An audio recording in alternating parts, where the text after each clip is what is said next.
Hey, welcome everybody. It is Sunday at 5 o'clock here on the East Coast. We are not our normal time, but we had to accommodate our special guest, Doug Drexler. So we obviously are very happy to do that for him. I love the music. You like that? Yeah, the theme was fantastic. Where's it from? Is that like it's an independent a composer that had some royalty free stuff. Yeah, royalty free or copyright. You can use it. So we've been using it since we've been doing this since 2020. It's cool. Yeah. It's cool and jazzy, and I like a lot of tiki stuff, so it has that kind of a feel vibe to it. Exactly. So that's where I was going for. But so I've been talking about doing Defiance with Mary Beth for a while. She had never seen it. I saw it on its original run, and then I just rewatched it. Tell me what you think. Because when Defiance came out, it was kind of like a black show. I don't think they knew how to market it at all. And I never really got any impression that there were many viewers for the show. I never had people ask me about Defiance. But I know that there was good stuff that was done, and that we did some good stuff too. It's kind of I just recently read that Mike Mann is doing a 4K new cut of Manhunter, which I was on in the beginning of my career. And that was a movie that just kind of came and went, and everyone saw it. And now they're looking back and they're thinking, wow, this is really one of Michael Mann's best, and so it's the same kind of thing.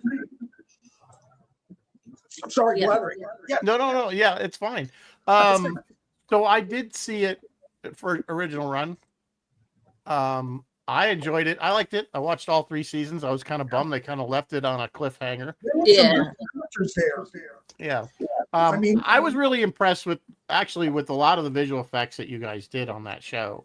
The whole art department did an amazing job of creating this sort of hybrid world.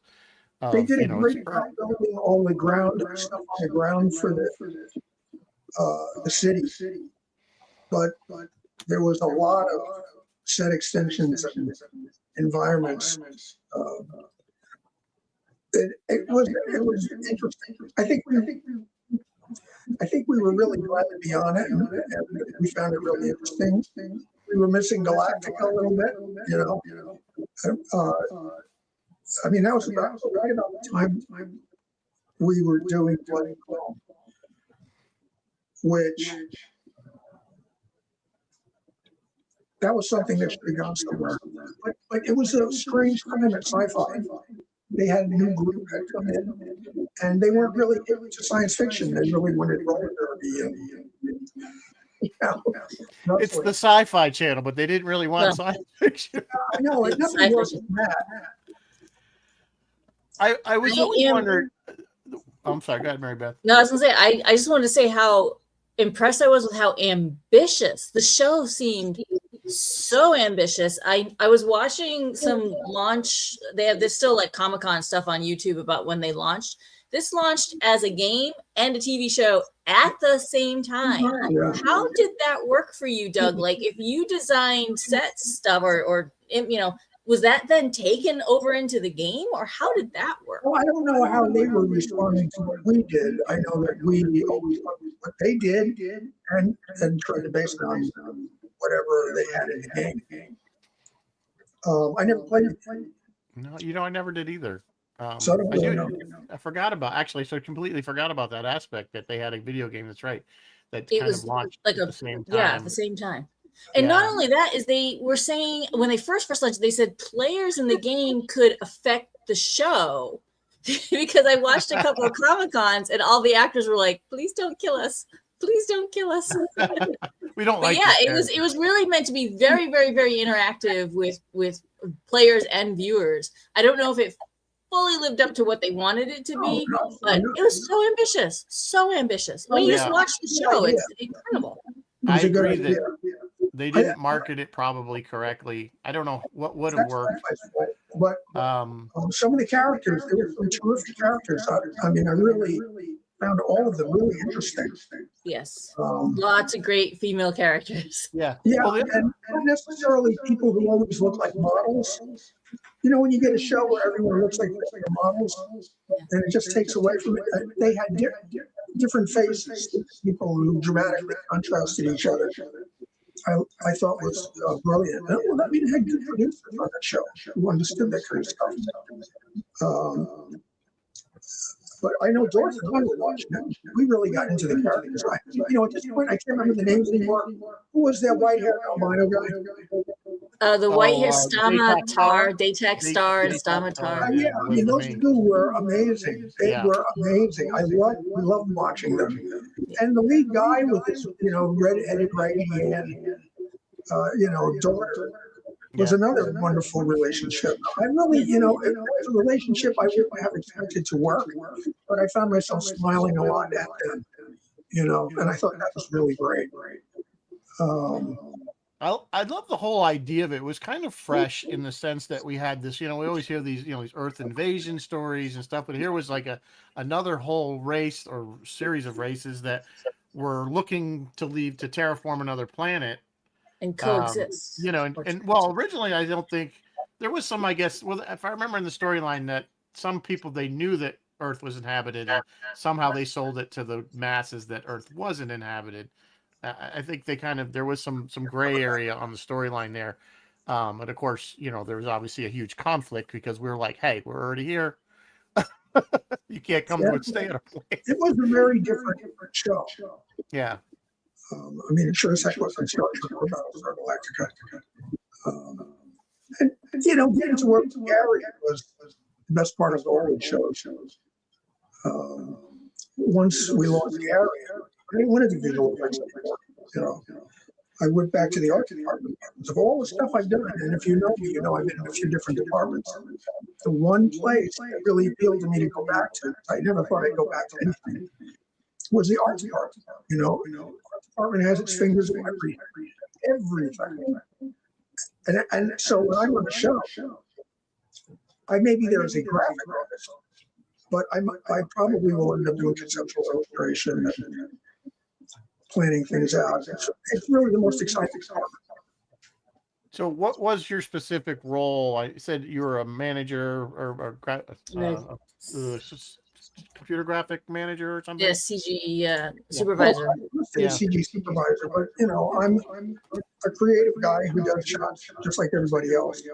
We had specialty people on the show that were graded for pyrotechnics, which, you know, Sean Jackson, Kyle Toucher, who was an incredible camera guy with wild ideas.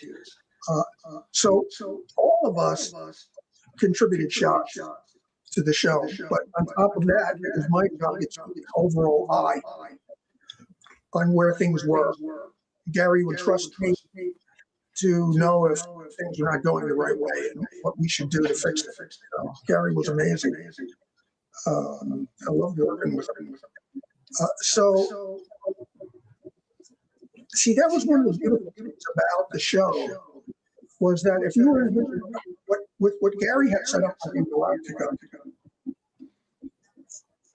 if you were working with us in the visual effects department, you weren't just a guy who was given a shot list and you're supposed to do the shot and do it the way they tell you. The way Gary ran it was that everybody should take their best shot and do it the way they think they ought to do it. And you were really a part of the filmmaking process if you're working for Gary. Each one of us, we had a visual effects editor on the shows. And we can run our shot down to the visual effects editor who has the cut of the show and drop the shot in, whatever stage it's at, and tell whether it's working or not. You can't do that anywhere else. Only the immediate supervisor will take the shot and have a meeting and go in and see how it works. Well, I can run down the hall, you know, hand my shot over, sit down and watch it play.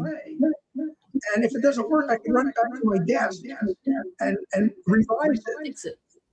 And usually at a big visual effects facility, you'd have to get them on your phone, then you'd have to explain what you wanted, and now they have to go away and think about how much it's going to cost. And before you know it, it's 24 hours have gone by, more even, a couple of days sometimes, you're waiting. Gary didn't want to do Galactica that way. He wanted the writers to do whatever they wanted. He always told the writers that the sky's the limit. We'll figure out a way to do it. But if you do that with a facility, at first it's cost prohibitive. But did I veer off into the stratosphere there? No, it's all good. Did I understand correctly that a number of people from a number of departments actually from Battlestar came to work on Defiance? Like it was a lot of folks from Battlestar on Defiance. In our department, it was the same crew.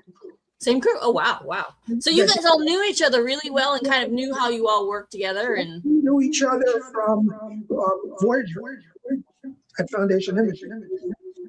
That's where I met all of us. So when Gary brought me in, I wanted to bring all the guys that I had the most fun with.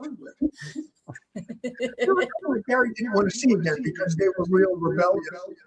But I knew that they were really sweethearts if you approached them the right way. And Gary would say, well, okay, but they're your responsibility. You're going to have to deal with them. And usually by the time people came in, and it was such a great working environment and fun that whatever hostilities ended up melting away and everyone just loved each other. And there was a lot of laughing. That's really important. Good, yeah. In a department, there's no laughing. I don't know. Well, we try to laugh at the set tour, so. This is true.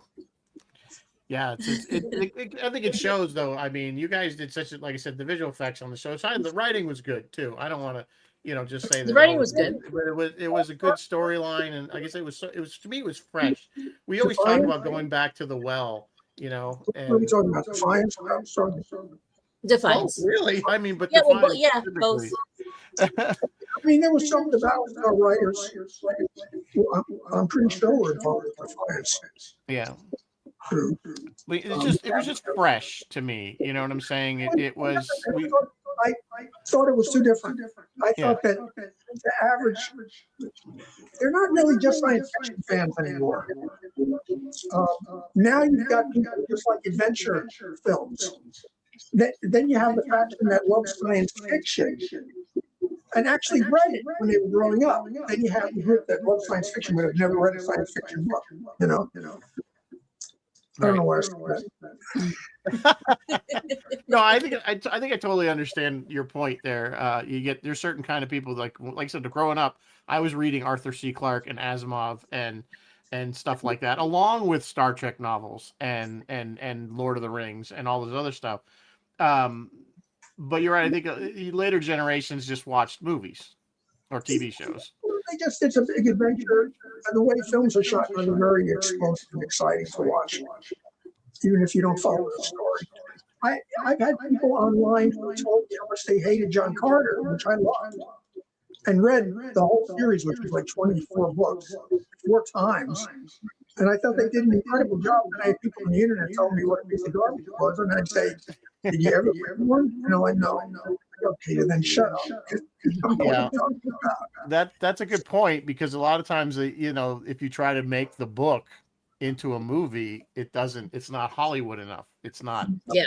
That's John Carter of Mars. Yeah, that Carter, was. They were talking about. Hey, we have another guest, another special guest on the show. Hang out with us. 43 years now. Oh my God. No. That's awesome. Yep. He's a devil. They live quite even longer than that. That's not. I mean, he could live to be 60, 70 years old. Yeah. I How does he do with you out working late hours on the set and being alone?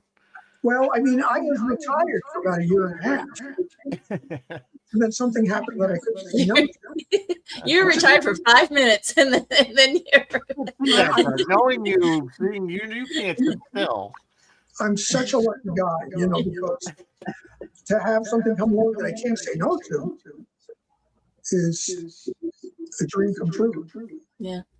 Bruce is saying he misses his bird too. Bruce Playfair, I don't know if you remember him from the sets, but he used to have birds too. So he misses his bird. Bruce, can you type what bird you had? I thought you had him. He'll write it in a minute. I would never tell anyone to have a parrot. Oh, But really? Yeah, I mean, I wasn't looking for Bert, first of all.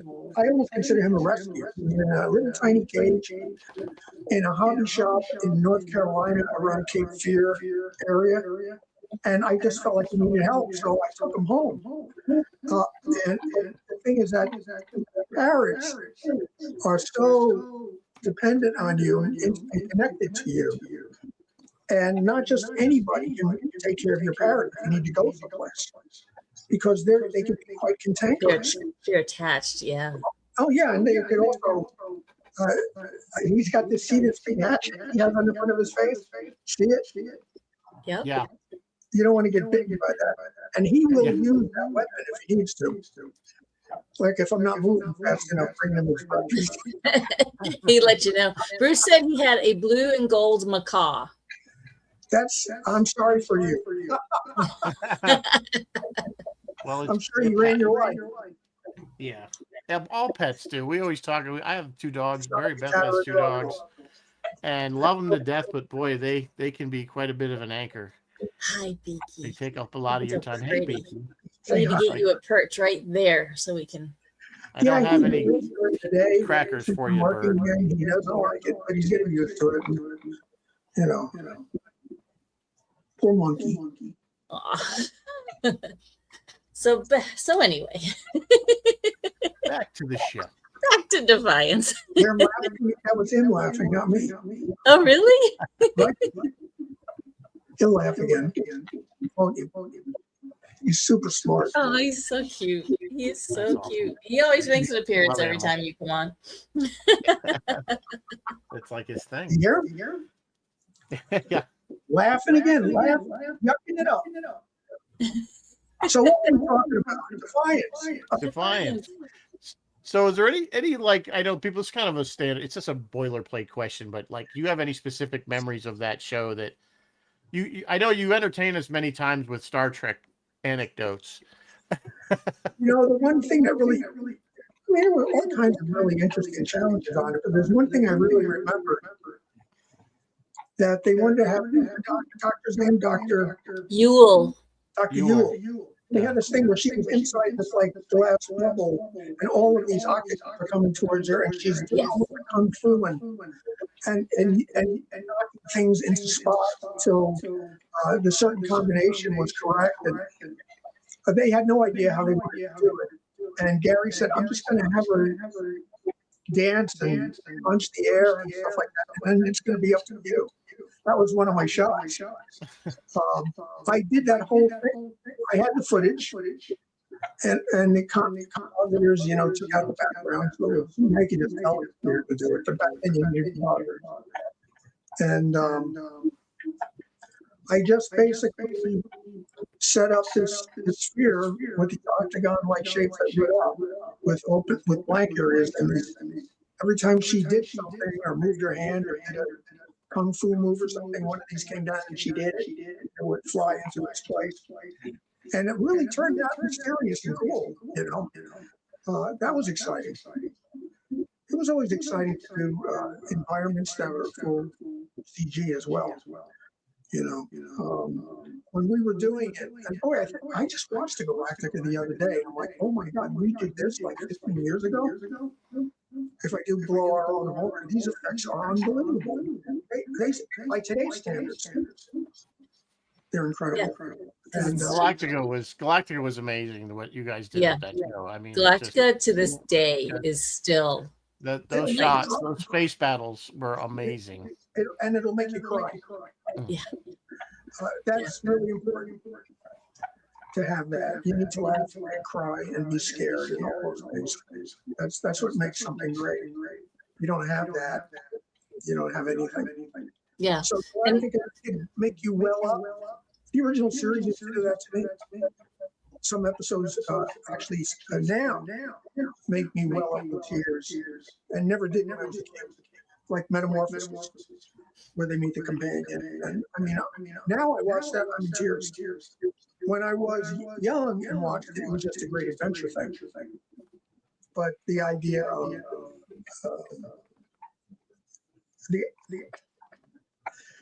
you're seeing love that takes place between very divergent. I mean, it's really soft-hearted show. This thing falls in love with him. Then he learns that, the commissioner becomes the companion commissioner combined to save the life. It's just a wonderful show. I'm talking too much.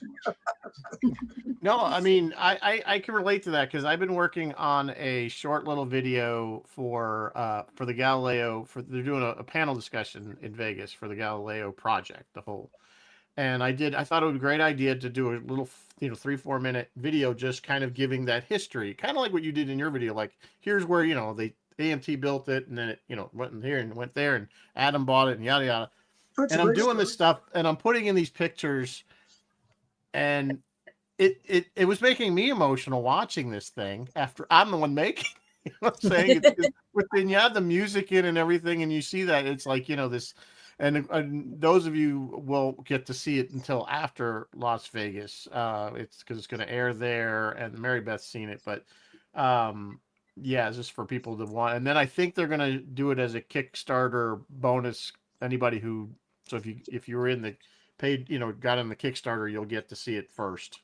Beside after Las Vegas. There is us because it's the history of it. Yeah. Like the history of it just hits you. And it's that, and and I have, like I said, I use some pictures. There's a picture of Nichelle in there and stuff like that. And that anytime you see her, any of the cast that's not with us anymore, it does kind of make it. Galileo showed its destiny better than any shuttle. I mean, I remember had said to me, he asked me what the purpose of the shuttlecraft was, and I said, no, you can't use a transport. No. The purpose of a shuttlecraft is to get lost, to get our people lost. And that's what happened. I mean, it fell into a black. There were times when we didn't even know if it was in the same space-time continuum that we're in. And maybe it fell into a black hole for a while. Who knows? Yeah. And it's interesting. I was talking to Adam Schneider, who was the one that bought it and restored it. And I kind of knew this. I'd heard this because, they had brought it to Georgia to work on it at a boat. It was like a boat house right near the water to rent it, to restore it. And then the hurricane, what was it? I forget which hurricane was it, Sandy or one of them, yeah. One of the big ones that went through Georgia, and it destroyed it again because it flooded that whole boat thing. So they had to start over again. I hadn't heard that or forgot it. Yeah. So the thing is just, it perseveres, and it's crazy. It's and again, I always say thank God for AMT model company that built it like a tank out of steel. I mean, Doug, those nacelles are so heavy. 3 or 4 of us tried to pick them up and we couldn't budget. Are those the actual nacelles? They're the actual ones. They're built out of steel tube. And I always thought, they would have built them out of sonnet. If Desilu had built it, it would have been made out of sonotubes. And you know what I'm saying? It would not have been. These things are steel and fiberglass. And well, you saw what happened with the shuttlecraft on the shows that came. Yeah. TNT had that little Hyundai. Yeah. That looked like kids could have built it because they were cheap. Just flat sides. Right. When we got that shuttle from Star Trek V, and Rick took it and restyled it, looked like it went with the Enterprise D. Excuse me. It's that shuttle they gave to Scott when Scotty was on. Right. It's a great looking. It was a movie budget. They got those early lines. Galactica was one where the Vipers and the Raptors, full size. Oh my God. It did not scare any of those things. What happened? Do you know what happened to what happened to those models? I heard that they got auctioned. It's still in storage somewhere. I don't know. Yeah.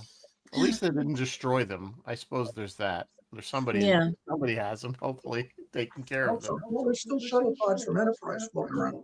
Yeah, I saw them. I saw one had gone on auction, and my wife basically threatened divorce. much did they want? If I even thought about, but it was went so far out of my price range so fast that was, wasn't really a consideration.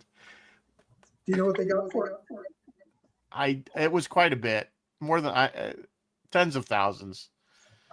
So, but I do have the little piece because I got the light that you had for your Kickstarter on there, the little click light. Oh yeah, tap light. So I have that. That's my little piece of enterprise. Yeah, those are cool. Yeah.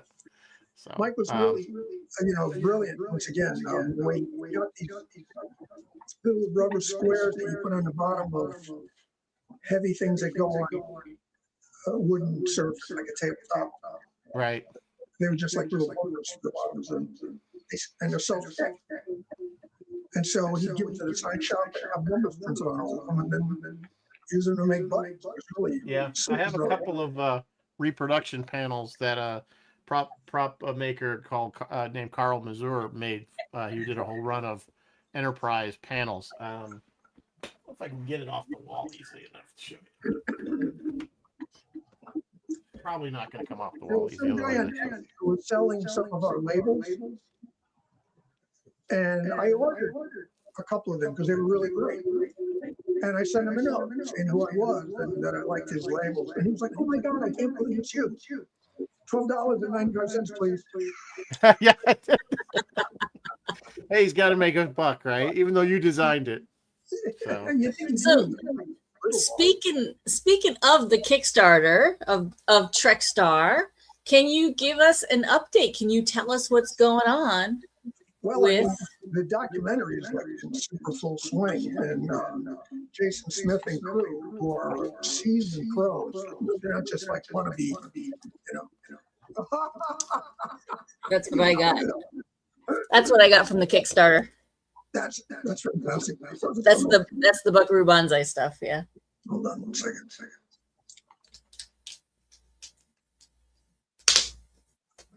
You had to do a good call. Show it without the glare. It's so dusty here. But yeah, I mean, the stuff that I did for Buckaroo Banzai, some of my favorite stuff. That was really fun. We so wanted that show to go in it. There was just too much baggage involved in the show. To do this Kickstarter, you went through like a lifetime of work to find stuff for us. I couldn't believe like how much stuff you had. There's so much more.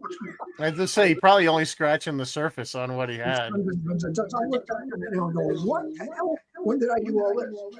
It's like the Deep Space Nine tech manual. I read for that. When did I do all of that?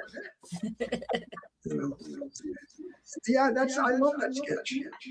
And most of the things like where it says me always thinking with the arrow. Yeah, me always thinking at the top. That Dr. Ryder asked to be put on drawings. So that it really is what Lazaro would say. You look suspiciously like John Lithgow. That's a great one too. It says me, but it looks like John Lithgow. That's a comment that Doc would have put on there. Yeah, I mean, those Islanders would have been doing this. Yeah, it would have been amazing. I'm so sorry it never happened. It was right down our alley. And especially to do something that's science fiction-y but kind of wacky and tongue-in-cheek, like Buckaroo Banzai is. It's too much fun. That's another movie I think that was, you talk about mismarketed and just people didn't know what to expect walking into the theater for that. You know what? Another movie that was like that, that's one of my favorites, is a movie called Nothing But Trouble with Dan Aykroyd. And the movie's original title was Vulcanvania. It's in Pennsylvania somewhere where there's this like judge that runs a little tiny hamlet in Pennsylvania. And John Candy works for him and has a speech trap set up. And it's Dan Aykroyd in this like decrepit old age makeup. It's the craziest movie you ever saw. The studio went, what the hell is this? And they made him change the name from Vulcanvania to Nothing But Trouble. Typical studio interference. If you ever get a Right. chance, you should watch it. I'm telling you, it's crazy. One of Dan Aykroyd's best. I don't think I've ever Yeah, seen. we'll check it out. I'll have to look at that one. Yeah. So, I don't believe you. but yeah, it just because remember I did see Buckaroo Banzai in the theater back. What was it? 80. What year Oh, was yeah, 80 something. Something like That's back when I used to go to see everything in the theater. It was like it was in the movie, so you went. You just went. I saw a lot of movies that I have no idea why I went and saw them, because it was something to do on a Saturday evening, night kind of thing. But yeah, I was one of those people going, "What am I watching?" I loved it. I didn't know why I liked it, but it was like I loved it right off the bat. when we first saw it, it was just in the background while I was working, doing makeup. And I knew it was wacky, it was weird, but it came across, because I wasn't paying attention, it came across as like really low budget and cheesy. But if you really watch it, you start to get it. So it wasn't until I met Mike and Denise. Denise is a huge Buckaroo Banzai fan. And she played it a lot in the department. And after a while, it's like a song that you hear again and again. You anticipate the notes and the high points and low points, and you're all doing it together. Denise is sitting there while we're watching Jim Van Anthony's there, and the scene will come up that we all love, and we pay attention for a couple minutes. It becomes great. That's one of the things that we actually miss today is that there's so much stuff on streaming that the odds of you having to watch the same thing as the work is really remote. It used to be that there were only 3 networks. So the odds were that most of the people in the office or wherever watching what we watched last night. And it would be like war talk and laughing about things that happened. We don't have that kind of shared experience anymore. I mean, the theater gives us, and that's why it's important to go to the theater. But honestly, I'd rather stay home. And that's, you get a big screen TV with a good sound system, it's just as good. It is. The theater is a whole different. The effect that the music has on you physically, because it sends out waves of vibration that you don't get from your home. That's me expounding. No, you're absolutely right. You're absolutely on point, because we do not have a shared experience anymore. I used to go to the theater a lot in the 80s and 90s, and we saw everything in the theater. And I wouldn't even say it was COVID. I would say somewhere in the 2000s. We had a kid, and you couldn't get out. You have a baby at home, you can't just go out. And, I think that, and then COVID just really put the nail in the coffin. I mean, I just, and I have, as an older person, I'm getting very intolerant of people in general. You're less likely to put up with bullshit. Yeah. At a certain point. I also don't have great theater. I mean, I have nice theaters, but they're not like what you guys probably have with these big. Oh, you guys probably have awesome theaters in California. Well, even where you are, Mary Beth. I just live in such a rural area. Broadway shows here, that come through Pantages, and we go every so often. There's nothing like a Broadway show. Absolutely nothing like it.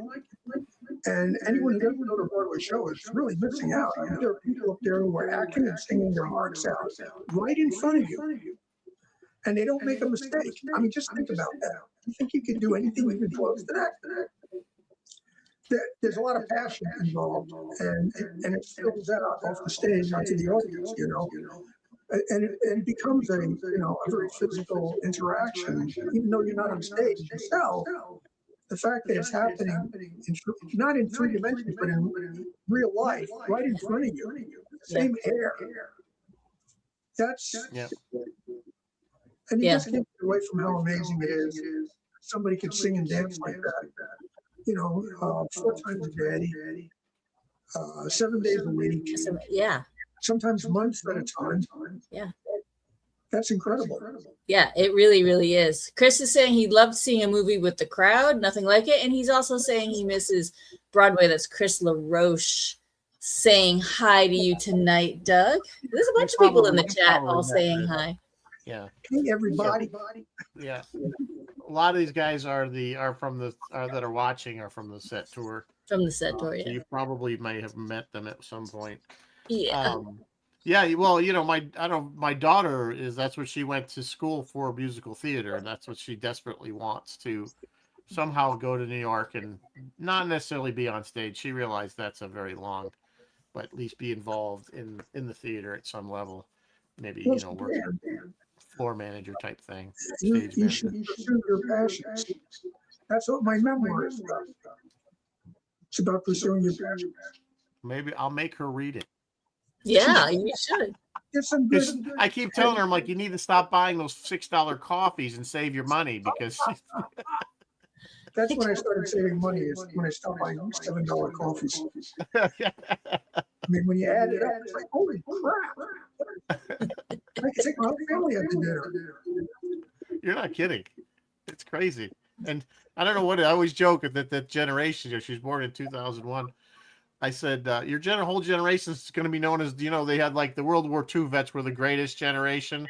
This one's going to be the thirstiest generation because they always got some kind of cup or a bottle of something in their That is hand. true. Wild on cell phone. Yeah. The last time I went back to New York City, which is where I'm from, it was startling because the cell phones had not quite taken over the masses when I left. And when I came back for a visit, it was like these zombies with these little boxes pressed up against their head, talking and drinking a cup of coffee everywhere. And it just seemed like another planet. It is a science fiction episode. Yeah. Not well, they have done that. You've probably seen Black Mirror. Oh, yeah, for sure. And those shows. They've done things like that where they definitely hit, on modern social media, kind of taking over our lives, to the point where everything, your amount of likes. There was one episode, wasn't there, where the amount of likes you get was directly related to like your society. Yeah, like people had to vote on you after they saw you. Voting you down, like you couldn't get into restaurants and do things, and it was crazy. Good stuff. But they really kind of nailed it because it's almost, it's kind of course they take it and they make it, extreme, but in a lot of ways they were kind of on point with how people are. It tells stories that are affecting, but it can be irreverent and funny without quite being sitcom. Sometimes it's slightly sitcom, but it's Star Trek, but Star Trek is very serious. The Orville, Gordon could spill his, Pepsi free you never see that on Federation Bridge. No, I like that's one of the things that kind of makes Orville not, aside from the fact it is very next gen. It has the sense of humor in it that is kind of lightens it up a bit. I love Orville. I was telling him Mary Beth before we got it. One of the funniest episodes was when Bortus starts smoking. That was still to me one of my favorite episodes because it was I thought it was one of the funniest ones they ever did. It was very funny. There may have been the same episode twice in a lifetime. Maybe I can look I don't know the name. names like I know Star Trek. Episode where Gordon is in engineering and there's an explosion and he's gone.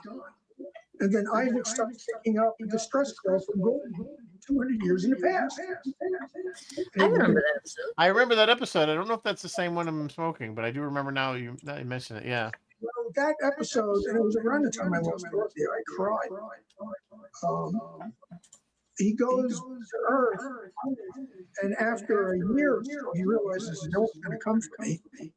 And there was that episode where he finds the girl's life in a cell phone that was an archaeological dig. Right. And he gets to know her and fall in love with her, but she's a hologram. Well, he finds her, and they fall in love and get married and have 2 kids.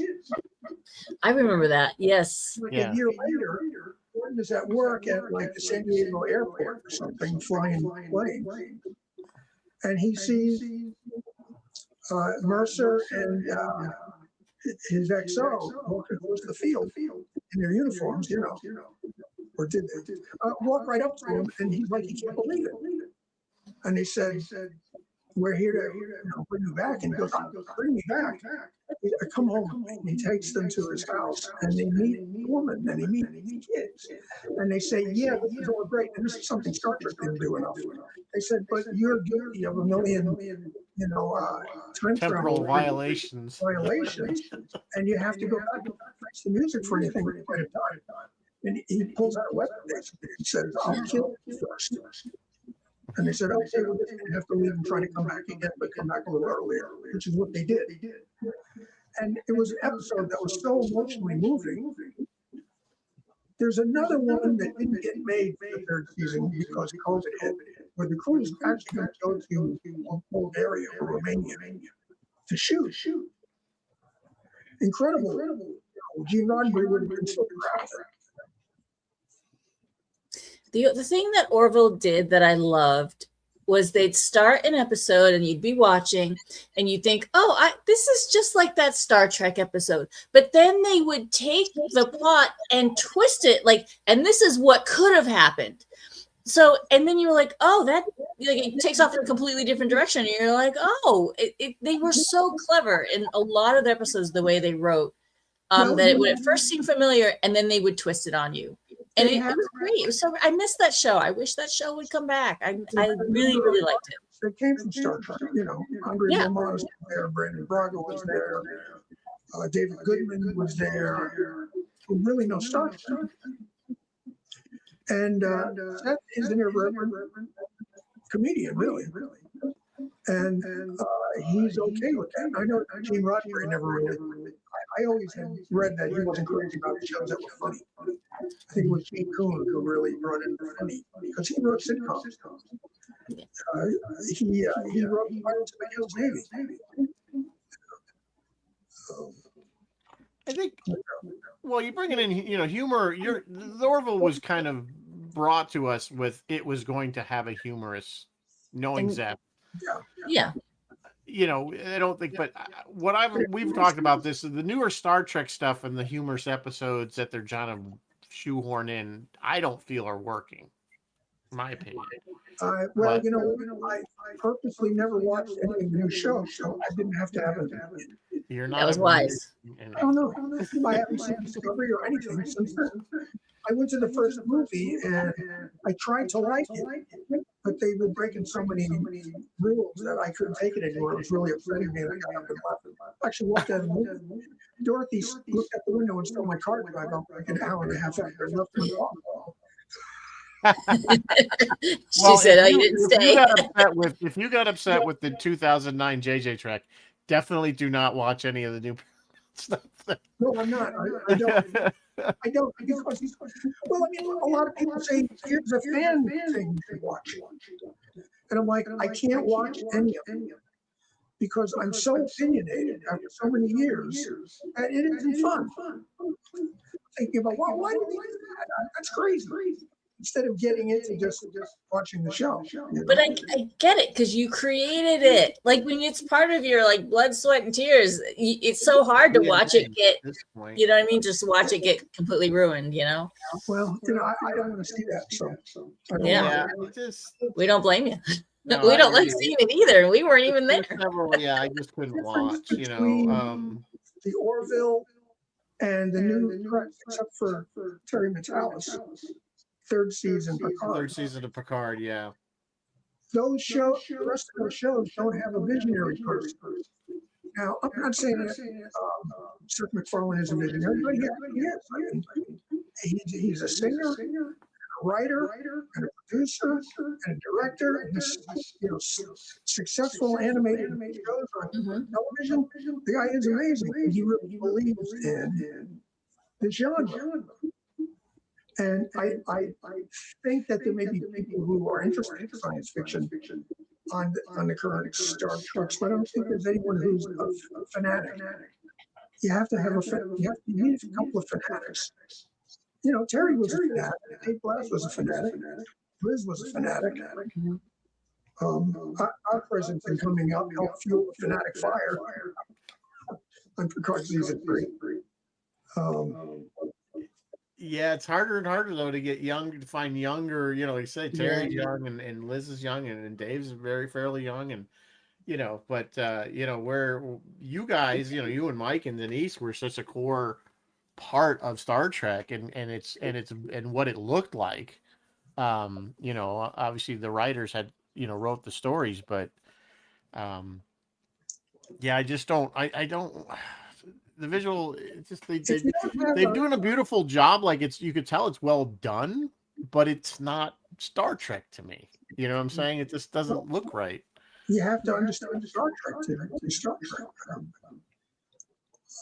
I mean, of course, Gene always said you need to be a science fiction writer for Star Trek.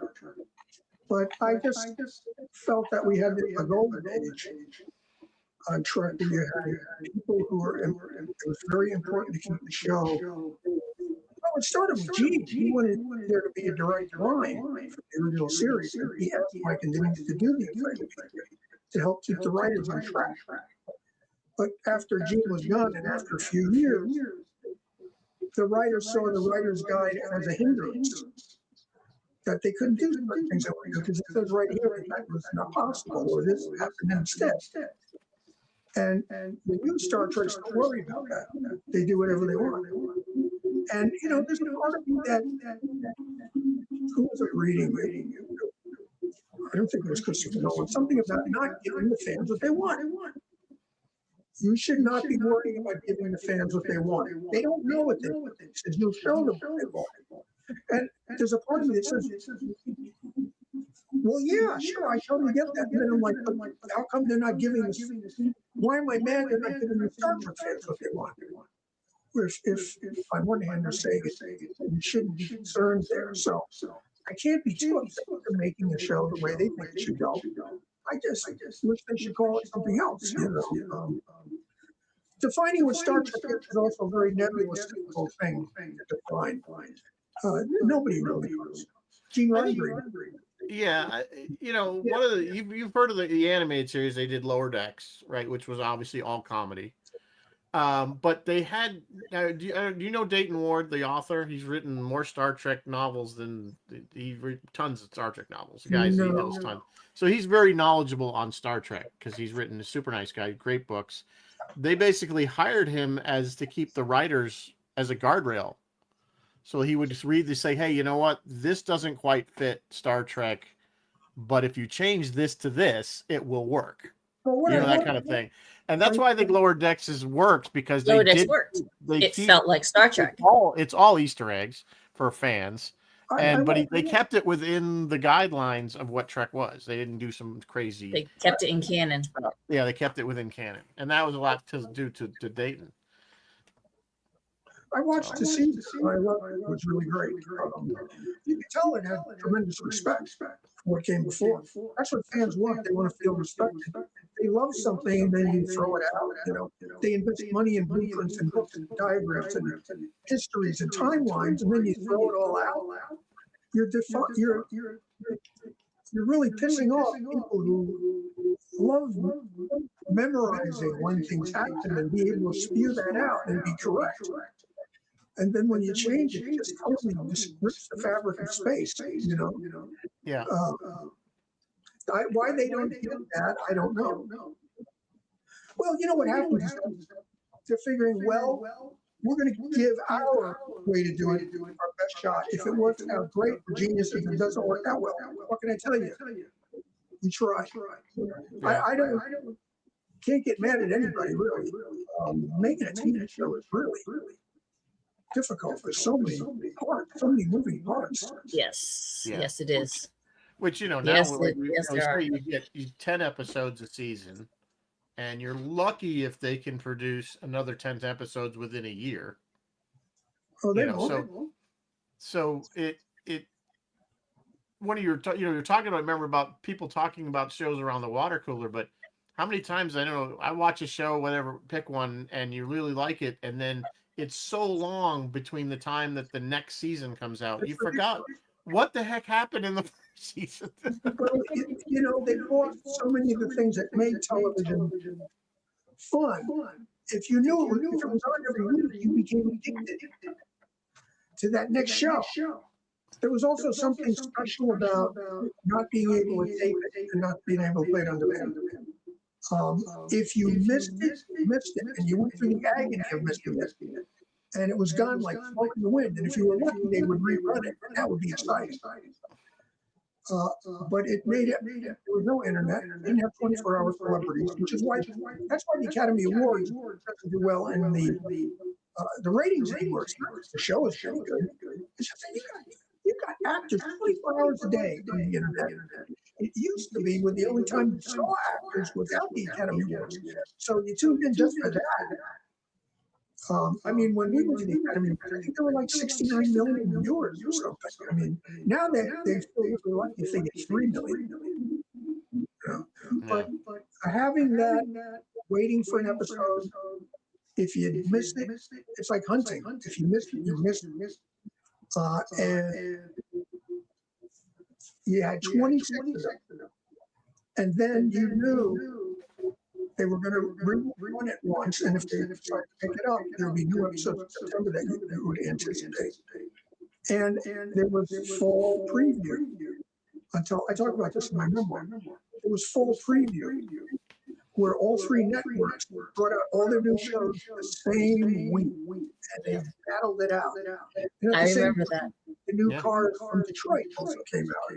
So there were sexy new models of cars that they were advertising and pouring money into, sneak peek week. It was really hypnotic. You might be just a little too old to remember, but I remember the Saturday morning cartoon preview show on Friday night in the fall. They did a fall preview of what was going to be on the new seasons for Saturday morning. Funny so that was a 70s thing, mid 70s, and I remember as a kid, and I know people around my age were all like, "Oh my God, it's the Saturday morning preview show." Now, do they even still do Saturday morning TV cartoons and stuff for kids anymore? Probably not. You watch everything on the internet. You watch everything on the internet. Yeah. Different times, but I grew up in Southern Connecticut. We were lucky because we picked up most of the stuff out of New York. So we had more than just like, I know my wife will tell you, she lived near Boston, so they had a few more. But some of these people, you had 2 channels, you had maybe the ABC and PBS. ABC, CBS, NBC were making money hand over fist. Right. They had so much money. They would take a chance on a show and commit to half season. It's funny because back then, the original Battlestar was only 1 season. We don't talk about 1980. It's funny. I was saying to my wife, because I'm a big fan of that original one. I have my models and my helmets and stuff, whatever. And she's like, well, what was that? 2-3 seasons? I said, no, it only was the 78. It was 1 season of like 26, 27 episodes. And that was it. But yet we remember it like it felt like it now by today's standards, it felt like it was 3 seasons, which it would have been. Honestly, I tried.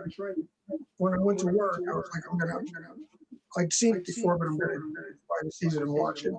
I could barely get through the entire season. It was not good. There were a few episodes that were terrific. Well, you were what? You were obviously an adult by then, right? I mean, when in 78, I mean. Yeah. My 20s, early 20s. Yeah, so I mean, I was 10. Well, at 10, so as a 10-year-old, I loved it because, again, I was a huge Star Wars fan. Yeah, I mean, I wasn't like a big Star Wars fan. Of course, I loved the first movies. After that, I just was disinterested. Star Trek always seemed to be trying to say something, and that really appealed to me. Out and out action adventure never really played. Didn't play like Star Trek did. Star Trek felt like it had a higher meaning to it, a higher goal. Yeah. Some people hate that. I happen to like it. I like it too. I agree with you 100%. I'm just saying, when you're 10 years old, you're sitting and you see Star Wars for the first time. Oh yeah, of course. It blew your brain. It was just a mind-blowing experience especially for that age kid. So I did like Star Trek before that. I didn't really come back to Star Trek till probably around Wrath of Khan, as being a huge fan. That was a good one. Yeah. There was a special period, like between the ages of 10 and 14 years old, that really imprints itself on you for whatever reason. Yeah. It's a kind of a magic period. But I look at them as they're two separate, I have feet in both worlds, so to speak. Yeah, you do. I'm part of 501st, the costuming, so for that It's like, Star Wars. And why do I love John Carter and not really care for Star Wars? Star Wars took so much from John Carter. It's very much the same kind of thing. One I love, the other one I'm annoyed at. For two reasons. One, it's all John Carter, and the other one was that why is this getting all this attention when Star Trek isn't getting it? And that really annoyed me. I mean, I grew up military about Star Trek. So that pissed me off. I love the first two movies, don't get me wrong, they're really great, but it's like Indiana Jones. Has there been another good one since the first one? Not really.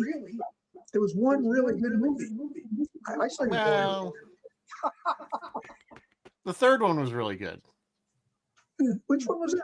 That was Last Crusade. Yeah. Where he's going after the Cup of Christ, the Holy Grail. Sean Connery was in it, right? Yes. Played his father. Yeah. So yeah, that was another one. Indiana Jones was another one that was another one I loved. First one's a perfect movie.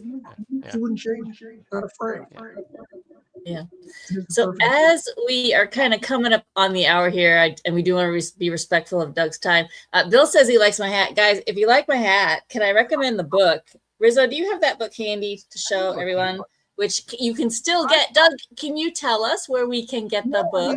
Amazon has it. Look, it's got. I mean, I picked a bad page, but I mean, it's got. There you go. It's got so many pictures.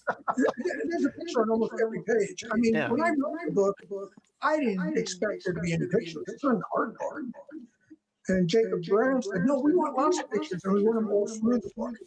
Yeah. And I had written the thing in kind of a vignette kind of way. And so the pictures will pull you through, and if they pull you in, you read the little vignette. Yep. And I think that people found it. You could open the book anywhere and read it. You don't have to read it from beginning to end. You can discover parts and then move around. It is. You can get it. This is a hardcover. They have a soft cover, and I believe it's available on Kindle. Yes, it is on Kindle. Yeah, it is. So, and then really the hardcover. The reason I bought the hardcover was only a few dollars more than the soft cover. I'm like, yeah, not much at all. Yeah. I'm really proud of it. I wrote a lot. I had a blog years ago called Drex Files, and then on Facebook, and people always reacted to when I told a story. And then when I love stories, it makes you look at life that it could just disappear at any time. I just knew that I had a lot of funny stories over the years. I wanted to write them down. It was fun doing it, and it gives you a look at your life that I never had before. It all used to be, disparate things that weren't connected, but now I see a beginning, a middle, and an end. And I would say anybody, even if you don't think you have an interesting story, do it for yourself. I wrote it for me. I really did. It wasn't until I published a book, but I realized that I had a book here, and I knew Mark Cushman. I went to a couple of publishers, and I actually had a company that did mainstream books ready to publish it. But I just knew that in 2 years it would be off your list. But Jacob Brown does all the Cushman, Voyages, first season, third season, in the 1950s. They will keep it in their catalog for as long as there is a company like that. And I knew they would listen to me. If I wanted to do something a certain way, they would make me change. Right? Well, all right. So, well, Doug, thank you so much for coming on the show, taking time. We so much appreciate it. It's always a pleasure talking to you. I hope I get to see you in Vegas. I'm sure I will, along with Mike. And Denise. Everyone who's going to Vegas, make sure to say hi to Doug. Yeah, and me. And Rizzo. Find me. I'll be around. I'm around the whole day, all week. One day, I am going to have a table. Okay. Well, I will definitely find you. That's for sure. and again, I'm a big Enterprise fan, so that's just a big. I had actually mentioned you briefly. I met Scott Bakula last year, and I mentioned you and Mike and Denise, and talking about how you guys had that. We had talked about it before. How your progress of the Enterprise, and how you guys had this whole kind of thing laid out in your head of how it should go, and Yeah. that I really got it. And he actually really did appreciate that. No, everyone did. Yeah. There are actually people who took the ship seriously. Yeah. And we really did. Yeah, he seemed like a genuinely nice man. So I was He's really very nice. happy to meet him. Yeah. Everybody was nice. I was on a podcast with what's their names? Trip and forgive me. We're not on the air. What's his name? Oh, Frakes and Spiner's Frakes? one? Dropping No, names? It was Trip. Oh, Dominic and yeah. Dominic and Michelle got together freezing. Yeah. They really were freezing. That wasn't a visual effect. They weren't acting miserable. They really were. But That's those a great guys- episode. Shuttle Pod Show. Yeah. Shuttlepod Yeah, it's the Shuttlepod Shuttlepod 1 Show. was the name of the episode. Yeah, Shuttlepod 1 Which- was the name of it. The Shuttlepod Show should talk about our shuttle crap that we're having. Yeah. So, all right, guys, thank you for joining us on Sunday. At our very Thank special- you everyone who tuned in on Sunday. and we appreciate everybody that was here to watch this. And again, thank you, Doug, so much. We are actually off. Your time tonight. That's okay. Well, so we're not going to be on Wednesday, and we won't be on the following Wednesday because I'm going to be in Las Vegas. So, we got 2 weeks. 2 weeks off. All right. Well, thanks again, guys. I'll say live long and prosper. And as always, may the force be with you always. Good night. Bye, guys.